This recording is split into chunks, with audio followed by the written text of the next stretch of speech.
Hello, this is Paul Chek. Welcome back to my video blog. Today we're going to talk about a topic that's really relevant for the new year that's just around the corner. Our topic today is tips for self-integration. You'll notice I have a small s in red and then a large S, E, L, F in green. The red self relates to the broken heart you see here, which is analogous to the egg of a chicken. The little self is our conditioned self. It's the self that archetypally relates to the child. It's the self of sex and violence loving, as opposed to effectively applying conditions as conditional love and empathy and compassion as empathetic and compassionate love. It's the self of needing other people's approval and needing other people to affirm that you're good, beautiful, worthful, or useful in the world, etc., etc. It's the self that we all have to grow through and mature to become strong enough to break out of, to become a truly whole adult, and in the words of Carl Jung, an individuated human being, a fully individuated human being, someone who is both an individual but a beautiful expression of the whole.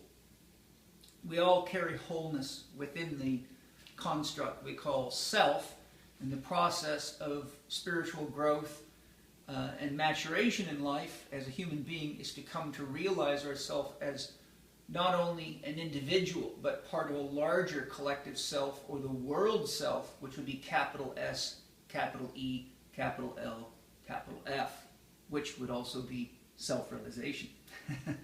So, what we're going to talk about today is I've put together a diagram to express the human being, and I've put in some key relationships that are both, shall we say, ancient and modern at the same time. You can see I've broken the body up into sections, and I've labeled Earth as that which connects to the earth, the legs, the feet, but it also represents the structure and all things hard in the body, like bones and tissues, things that contain things. Thus, the symbol for Earth is a square. Water, which provides connection, communication, transfer of energy, and flow in the body and in the mental, emotional state. Then we have fire, and you see my symbol X equals blank, whatever you put in the spot. Fire is the agent of transformation. Fire takes the past and produces something new in the moment and potentially for the future. So fire is a great transformer that allows us, through awareness, to take things that no longer serve us and utilize them. For example, if you were to clean your house up, you might have a lot of valuables that people would really call junk, but you could have a yard sale, and that would be an action of fire because you're transforming the old into cash for the new. So the term fire can be related to everything in the body that produces warmth, such as metabolism, thought, emotion. All those manipulate and or excite our fire element. So we have earth, water. Water is related to feelings. Fire is related to warmth. Without warmth, we have no thought. Remember, cold people, dead people are cold and they don't think, so the faster the fire principle goes, the more racy the mind goes, and when someone becomes hypothyroid or too cold, then their mind shuts down because they lack fire. Then we have air, which relates to atmosphere. So there's a great saying that really encapsulates the air element. Attitude determines altitude. So to the degree that our thoughts are dream affirmative and we're well self-managed with a capital S, then our thoughts are what we use to create the inner atmosphere that allows us to feel safe to connect and to create first with ourselves and then others. And someone who's got balanced elemental energies is usually going to enhance the atmosphere in most any group they walk into. So you'll notice that fire has a positive polarity, air has a positive polarity. That represents the yang or the masculine principle. Water and earth have a negative polarity, which represents the feminine principle. So anytime that we're out of balance in relationship to ourselves or others, in other words, if our little SELF is out of balance with our capital SELF, you will always see a disruption in the balance of the earth, water, fire, air elements and attributes of the individual. And remember, you could think of these as vibrational resonance. So if this was a rainbow, at the bottom would be red, at the top would be violet. So instead of having 7 colors, you could just think of it as 4 colored variations or 4 vibrational levels of intensity, if you will. That's another way to think of this. So now what I've done is I've constructed an I am diagram. So the I am, the person that is self-realized, takes responsibility for their creations moment to moment, i.e. a spiritual person, is conscious to maintain a balance in these elements because those elements ultimately determine the experience we're having as a corporeal or embodied being. So let's start with the ideal. When a person's I am is clear, I am Paul Chek, and I love to or I dream of, when those things are clear, then we usually have someone who's dream-oriented. So when it comes to yearly planning, you're going to be clear about what your dream or dreams are. That requires my core values. So what will I do as core values? There's a nice little section in my multimedia ebook, The Last 4 Doctors Will Ever Need, How to Get Healthy Now, on how to establish your own 4-doctor core values and your essential I values. PPS Success Mastery Lesson 1 has a much more comprehensive lesson on that. My book, How to Eat, Move, and Be Healthy, without mentioning the earth, water, fire, air elements, uses a series of questionnaires that guide you to balancing all of these elements out and gives you quite a comprehensive chapter on stress, encapsulating some of the things we're talking about here and more. So, your dream, you establish core values, which means your own stated code of conduct or your ethical and moral principles. A moral principle is a principle that is life affirmative, and ethic is a code of conduct that may or may not be life affirmative. So you want to, for example, to eat organic food is both moral and ethical, but to buy a brand new car every year may or may not be moral or ethical. That's up to you to decide. But there's just a distinction. We have to make sure we're clear on these things, or we don't really know who we are or what we're doing to the larger whole. When you have your dreams and your core values, then your energy, which we'll talk about down below, fuels a labor of love. By design, everything in life has some level of resistance to it. Right? When you meet somebody that you think you might want to have a partnership with, you go into a state of foreplay. That's when you start exploring each other, and you might find out they have a different religion, or maybe they're a vegetarian and you're a carnivore. So there's always this ebb and flow. The whole universe is an oscillation between resistance and freedom, yin and yang. And without it, we would have no sense of life or no sense of movement and no sense of value and certainly no sense of individuality. If everybody was the same, everything would be homogeneous and it would be boring with a capital B. And then when we have our dream or dreams, our core values, we know we're in our labor of love, which means we're willing to do what it takes to get the job done instead of whining and complaining all the time. Then you have what I call my self-commitment. You're committed to yourself to make the necessary changes and have the awareness to learn and grow so you can become the dream. Remember, if we're going to create a worthy dream, we are not the person just creating the dream. It's not like building a toy truck or something, or a model where you can build this plastic model and then look at it, but you haven't changed at all. You're just a guy or a woman who just built a model. When you really build a dream in your life, something happens. The dream changes you, and you create the dream. You can't create a dream without interacting with people, places, things, and wherever there's relationships, there's feedback and there's growth. Your relationship with food, water, exercise, sleep, people, drugs, all of that is feedback, and the feedback's either congruent with your core values or it isn't. And if it isn't, the person who's truly committed to their dream recognizes that, makes changes, and reorients their energy to produce harmony with their dream.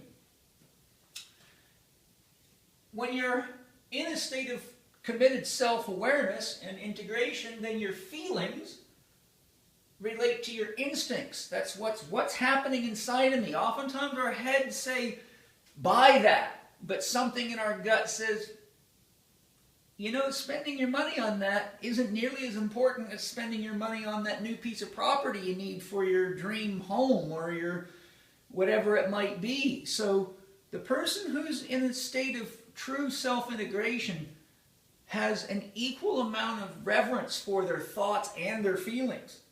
And our feelings and our instincts are the products largely of our subconscious mind, which is the wisdom of our cells and the intelligence of our organs. And if you study Chinese medicine, you'll see that each of our organs has a relationship to our feeling state and therefore our thinking state. And remember, thoughts without feelings are blind. So if you don't have feelings, you're in trouble, because you'll make decisions based oftentimes on rationality or logic alone, but logic by itself is as dangerous as irrationality by itself. It can be too dry and too linear. When our feelings are integrated, we have visceral awareness. We also have left-right brain awareness, because the feeling state comes from the right brain predominantly and links to the parasympathetic nervous system, or the digest, eliminate, growth, and repair system. And the left brain activity relates to the sympathetic system, the musculoskeletal system, and the fight or flight reactions, and is our spending system. We utilize resources with the sympathetic system. Therefore, too much thinking relative to feeling often leads to depletion without awareness. So the healthy, balanced person has left-right brain integration. When it comes to their energy and managing the energy, the second chakra in the chakra system is often thought of as the chakra that's related to your sexual energy, as i.e. copulation, but the truth of it is the second chakra is the home of all creative energy. It's the home of the energy that makes your heart beat. It's the home of what makes you breathe, what makes you dream, run, jump, play, make love, paint, dance, build, work, everything you do. Think of it as the battery from which your whole body, mind draws its resources. So when it comes to energy, the person that's in a state of true self-awareness or commitment to self-awareness has energy that is ordered and maintains themselves.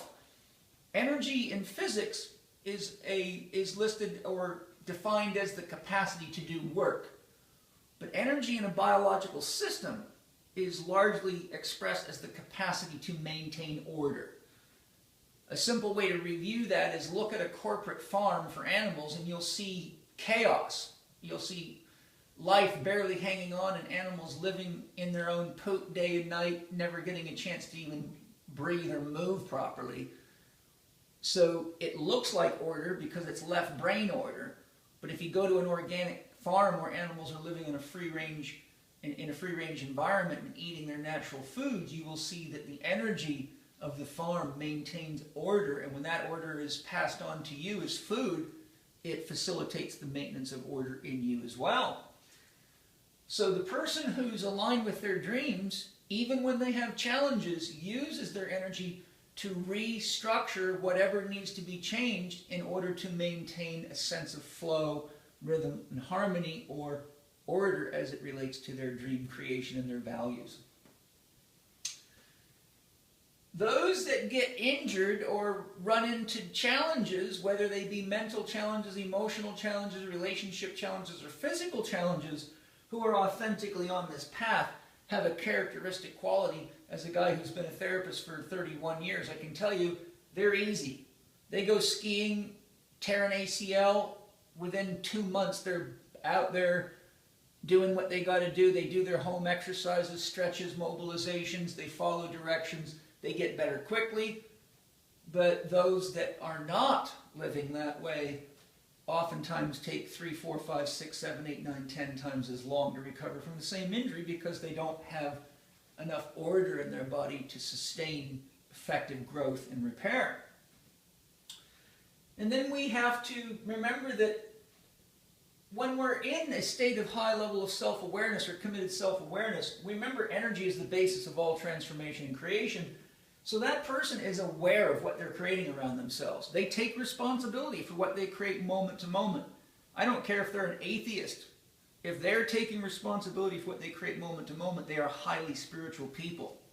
Spirituality really can be distinguished from traditional religious ideology. Certainly real religion is spirituality, but that's so confused and convoluted. Spirituality really just means I'm taking responsibility for what I'm creating in my own life, and since no life is separate from other lives, it means you're aware of what you're creating in the lives of other people.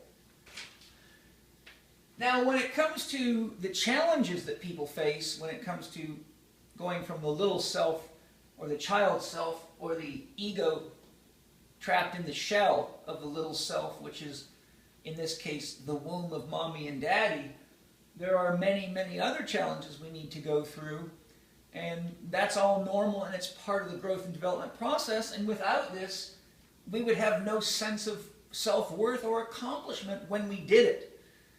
Imagine if all you had to do to get fit was watch people on television exercising, it wouldn't mean anything to be fit anymore. But now, when we have a world full of fat, unhealthy people, and we see an athlete with a beautiful body walk in the room, everybody has a sense of awe because they know that that person has, shall we say, managed themselves and created something out of themselves and done the work. And most of us look at a beautiful body like a great athlete and we know inherently, wow, that was a lot of work. That person really earned the prestige or the self-confidence that they have. So first we went through the healthy individuation, and then we'll go into the challenges of individuation. So at the thought level, we have to look at the dream. Usually the dream for the immature self, or the little ego in the shadow, is it's the parent's dream, the religion's dream or ideas, or the culture's dream or ideas. For example, if you want an example of a cultural dream or idea that's very common but very dangerous, things go better with Coke. Do they? Do they really? Well, look around. You got people drinking Coke by the gallon, rotting their teeth out, poisoning themselves, but unconsciously they've allowed themselves to accept that paper boat as real. So the person trapped in the little self actually believes things that nourish its, shall we say, narcissism or neuroticism, which means acting in a way other than what is true for your inherent desires to fit in. So, and then once we understand that we're acting out one or any combination of those, we then have to look at what are the values that we're living out.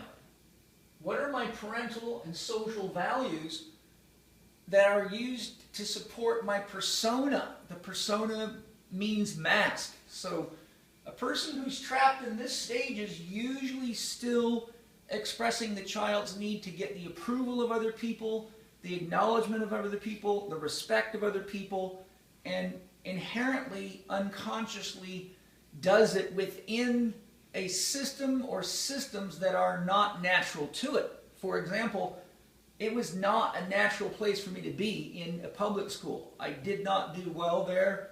Teachers did not answer my questions. Only when I had teachers that were engaging, entertaining, and practical, then I got A's, but in all my other classes I got D's and F's because I was bored to death and didn't find that I could respect the teacher because I didn't feel congruence between teacher and message. So I had to maintain a persona in order to get the approval of my parents, so I didn't get the surprise you get with a bad report card. And that's a great example of something that created tremendous internal stress for me all the way back to the earliest rememberings of school and childhood. But the pressure was great enough that I decided to leave and go on my own, and this is what I've created from a 9th grade education by educating myself, believing in myself. And if I had a nickel for every time somebody told me I wouldn't amount to anything without a college degree, I'd be a billionaire by now. So part of it is overcoming the resistance of that shell, that ego-encrusted, socially created, religion, culture encapsulated thing that often hurts more than it helps when you reach a certain age of self-awareness or identity. So when we realize we're trapped in there trying to please somebody and participating in things that at the core level we may now not really agree with, we come to be aware of the split in our own heart. How many people right now go to church and sit there but really don't want to be there, or are reading magazines or looking at their phone and only going through the motions because they're afraid of mommy's, daddy's, and somebody else's opinion? But that's not really going to church. That is this. That is that. That is that. And that leads to a life of that. That's only one of a myriad of similar symptoms and situations I can point out for almost any one such person. Which is fine, but eventually it starts to stink, like skunk smell. I don't know if you've ever been sprayed by a skunk, but the shower doesn't help much. When you start smelling your own inner skunk, then you get motivated to transform, and to do it, you have to become an adult. You got to learn to stand on your own. The key thing for this process is self-reflection. Self-reflection is best done in states of meditation. My PPS Success Mastery program, I have audio recordings where I expand on each of the 4 doctors. The audio recording on Dr. Quiet offers 7 types of different meditation that are easy for people with busy minds that are stressed out. So there's a range of 7 different approaches. So you can learn to calm your mind down first through active principles and then becoming more naturally restful, in which you can have authentic self-reflection. So that's, meditation's real and important, but in the Western culture, because we're so on fire, our air element's so racy, the concept of meditation and a bullet flying don't really mix. So we got to take the fire down, and the best way to do that sometimes is with fire, paradoxically. That's why active meditations can be useful. So what are we reflecting on? How much is my sense of identity coming by love and approval from others versus how much of it is coming from love and approval of myself for who I am?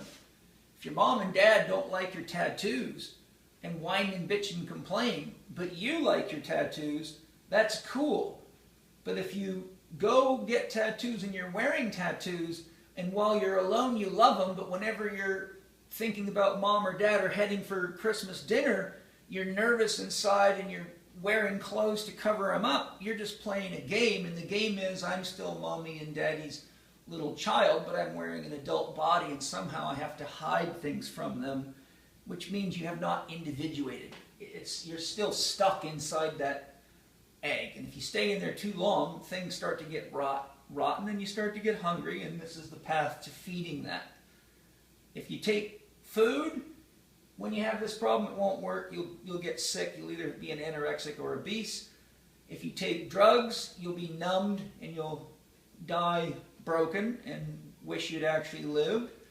And if you go to religion, then you'll get told what to do and you won't learn for yourself unless you go to one of the adult religions such as Buddhism or Taoism, or walking out in nature and sitting under a tall tree and having a deep think with yourself. That's plenty good. Feelings. When you're in this state of inner crisis, too much fire, not enough order in the system, imbalance of energies, not clear what your dream is, then your instincts get suppressed. So you lose your sense of feeling, and amazing things happen. You forget to breathe.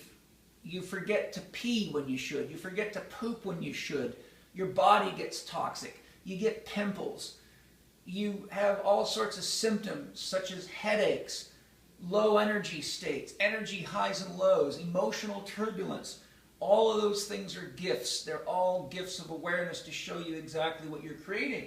I mean, if you go buy a piece of software for your computer and it screws everything up and none of the programs work, you don't think a second about taking that off, taking it back to the manufacturer, complaining. But when you keep living out moms, dads, societies, churches, and cultures' ideas, and it causes total chaos, you just walk around complaining and complaining and complaining and blaming on everybody else, but not doing anything about it. So what I'm saying is go out there, get under a tree, and return everything back to spirit that no longer is useful to you, and trust Great Spirit to transform that in the fires of the Great Spirit and become what you are destined to be, or you become what you are not destined to be, which is your choice. And that is where free will becomes a real thing. If we keep medicating, we just get number. The soul's requests are amplified, and you can see how the amplification is manufactured because your body, health, and image change. So as I said, if you start medicating this stuff with food, drugs, video games, pornography, pacifying yourself with the stuff that numbs brain cells and turns a culture into a bunch of programmed robots, then your body image starts to change. You don't look well put together. You don't look integrated. You don't look motivated, and you don't feel any of those things. You start having problems with all sorts of conditions. Look at the #1 cause of disease in the West is heart disease, second only to malprescription of drugs by physicians. But the heart is the center of integrating that which is above with that which is below. Our thoughts with our feelings, our thoughts with our body. A well-integrated person is a joy to be around and a joy to look at. And a joy to listen to, usually. Right? Think of someone like Christina Aguilera. Watch her dance, watch her sing, and listen to her talk when she's talking about things that matter, and you will see she's a well-integrated person. As an example, I could give many. So the soul will continue to turn up the volume on you because the soul really doesn't mind. The soul is really sort of like a compass that has a sense of direction to the truth of you because the soul is consciousness itself. So it's always in touch with what's real.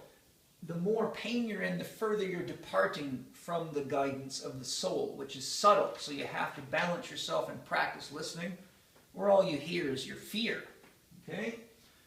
People in this state are usually very left brain dominant. Adrenaline levels are high, cortisol levels are high, which causes suppression of the immune system, disintegration of thoughts and feelings, and turns you into a reactive, ready, fire, aim type person, and leads to a tremendous amount of challenges in life. But something very important is when you're living this way too often and your body starts to break down and your cortisol levels are high, you tend to do the same thing over and over again, even when it didn't work many times before. Osho says there's no such thing as a sin except doing what you didn't know didn't work last time again. And there's some wisdom in that. The left brain is the brain of doing what you've always done. Einstein says you cannot solve a problem with the same thinking that created it. But the more you allow yourself to fall into this trap, the more your stress hormones rise up and the more the body behaves as though you're running and fighting for your life, shuts down your prefrontal cortex, shuts down your creative abilities, and instead of becoming a human being, you become more and more animalized. If you want a real good example of this, just go to any bodybuilding gym and sit around and watch how, particularly male, some female bodybuilders taking a lot of anabolic steroids behave towards other people, and you will see the equivalent of a large chimpanzee loose in a gym, a silverback on drugs. Okay? What happens here, very, very consistently, is people fall into the role of the victim. You can always tell who these people are because everything that's going wrong is somebody else's fault. That doesn't get you anywhere. That's 2 or 3 little kids pointing the finger at the other kid when mommy shows up and says, "Who threw the rock through the window?" And so, that's real easy. Then everyone gets punished. That's how it worked at my place. no one tells the truth, then you all get punished. That's the way it works in the military, and that's the way it works for every single person in relationship to you. When you're in a victim role, poor me, sad sack, everywhere you go, you are the skunk, and soon people don't return your calls, and the only ones that do are just like you, so it's like funguses hanging out with each other. And to the healthy and the wise, they know when there's a fungus among us, and they know you can't change those people until they're ready to change themselves. When it comes to energy, chaos is greater than order. Sexual energy is either low or ineffectively used. So people like this are highly susceptible to relationships based on sex, not based on true compatibility. They're highly susceptible to sexual addiction because it's a form of pacification.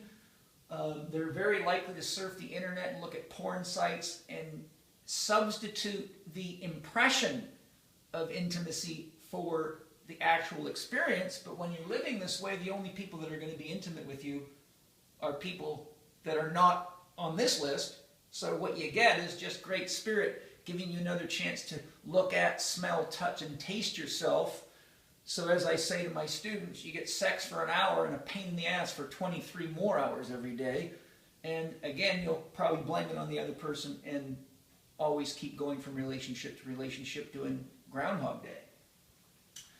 Okay, and this is the home of unconscious creations. This is where it's the government's fault, too much taxes, if I only woulda, coulda, shoulda, didn't. It's the old banjo going, but it's always got to do with somebody else. Everything's about someone else screwing it up. Very old, doesn't help. A lot of these people run around trying to save the world and do everything except take responsibility for the only piece of real estate they can save for sure. And when you get this person to become this person, the whole world has healed for sure. Then you know you've done something. If you want to save the whales, if you want to save the trees, if you want to save people, start with yourself. Then you'll have the energy and the mental clarity to contribute to the problem instead of being a fanatic. And fanatics are a pain in the ass, that's for sure.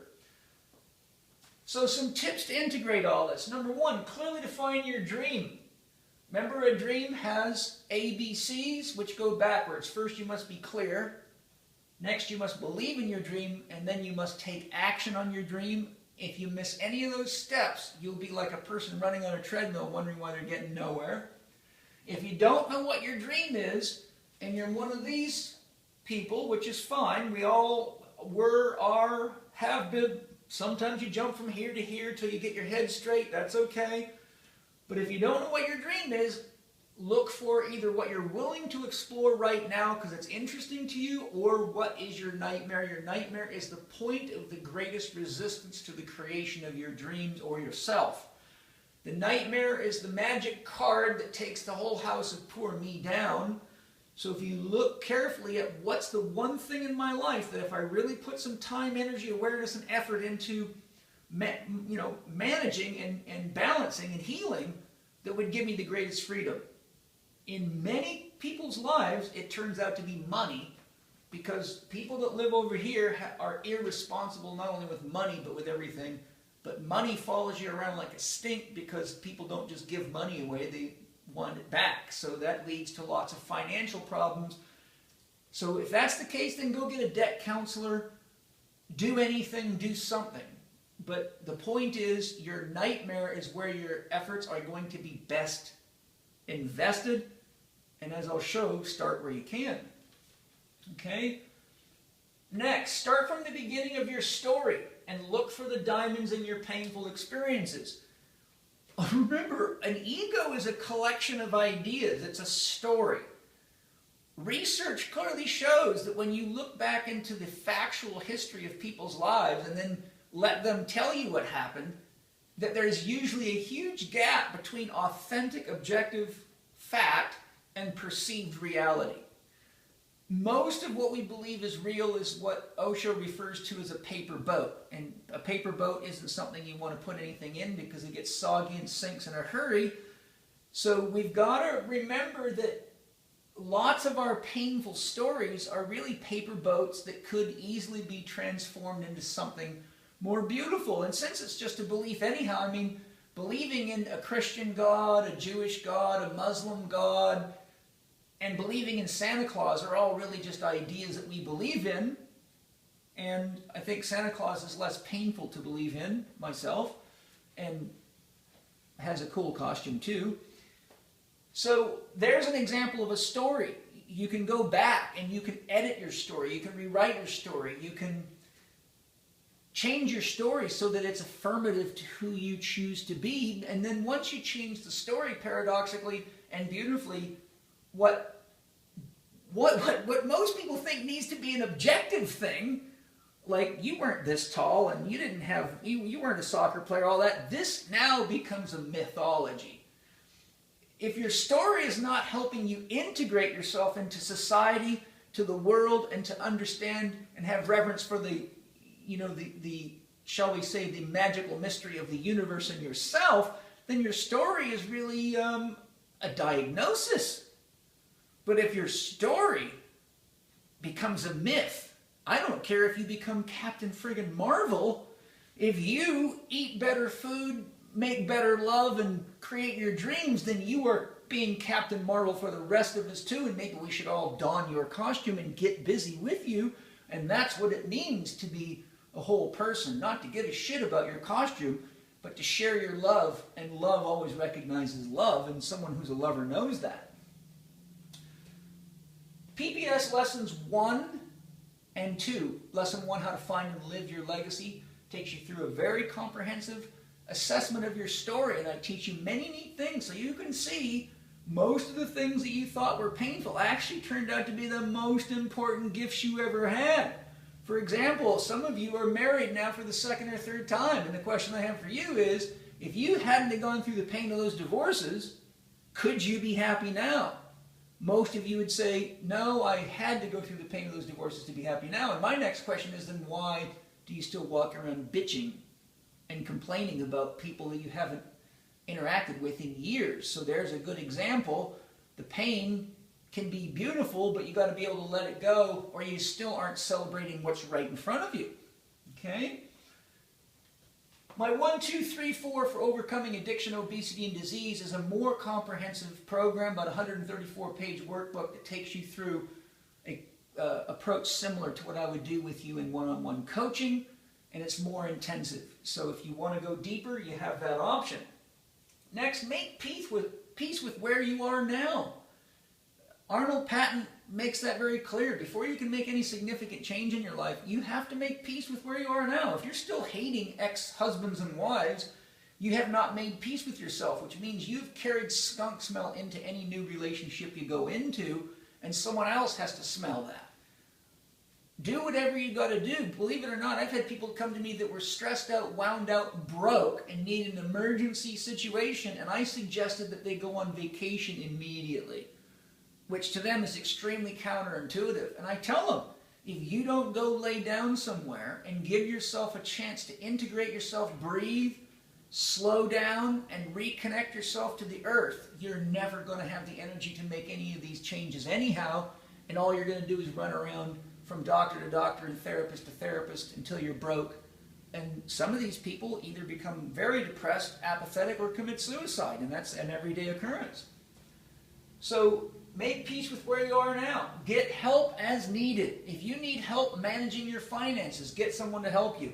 If you need help managing your diet and lifestyle, hire a Chek holistic lifestyle coach. If you have structural pain in your body, or you want a specific exercise program to accomplish a specific objective, Chek practitioners are the most highly trained health and exercise professionals probably in the world. They can help you. There's help everywhere. The first thing you got to do to find help is to want help. Once you are tuned to what you want, your eyes open up and you often find it's all around you. Okay? Prioritize your list. Look at all the things in your life related to your challenge or to your dream that need to be changed. Prioritize your list. The biggest bang for my buck comes here. Second biggest bang comes here, etc. I don't care if there's 22 things on that list. Then, again, counterintuitively, Don't look at the list and go, oh my God, I just don't have the time, energy, money, whatever your excuse is. Usually you're going to look at the first one and make a bunch of complaints. Go to the one you're willing to do now. I don't care what it is. If all it means is drinking more water every day, know that the more you do each day for your body, eating, breathing, exercising, getting outside in nature, going to bed earlier, anything that you can do, that you're willing to do, that moves you in the right direction is almost a guarantee to give you more energy and more emotional stability and mental clarity to help you through the bigger process. So start where you're at, give yourself a break, make peace with where you're at, prioritize your list, but start anywhere you're willing to do some work. Okay? Now, listen to the pain teacher is our final tip for the day. When pain shows up in your life, it is not something you want to drug or get rid of. It's something to pay attention to. It is the gift of Great Spirit. It is the equivalent to the markers on the middle of the road. When you're driving your car, if you fall asleep at the wheel and you hit those markers in the middle of the road, thump, thump, thump, it wakes you up. If you go off the edge of the road, the car goes violent, and if you catch it before you're sideways, you're lucky. The pain teacher is the thump, thump, thump, and the bump, bump, bump. It means that you're not in the natural flow of things. It means that you're working against the flow of the universe. Arnold Patton says, whenever your efforts are going against the universe, you must provide the energy to create those things yourself. So that makes people very tired. But when your dream is life affirmative, love affirmative, people affirmative, soul affirmative, hey, the universe seems to fuel you, and I've made it through tremendous challenges in my life, many that I didn't even know how I'd get through, and somehow Spirit fueled me. So here I am to share what I know to be true from my own life experience. 53 years of hardcore ass-kicking, go for it, do it, full bore, ride it, jump it, hump it, hug it, kiss it, bury it, dig it up, build it, you name it. I've done it. And I can tell you that when this is transformed into that, what you get is a happy, healthy, free human being that's a great example for the rest of us. Love you all. See you soon.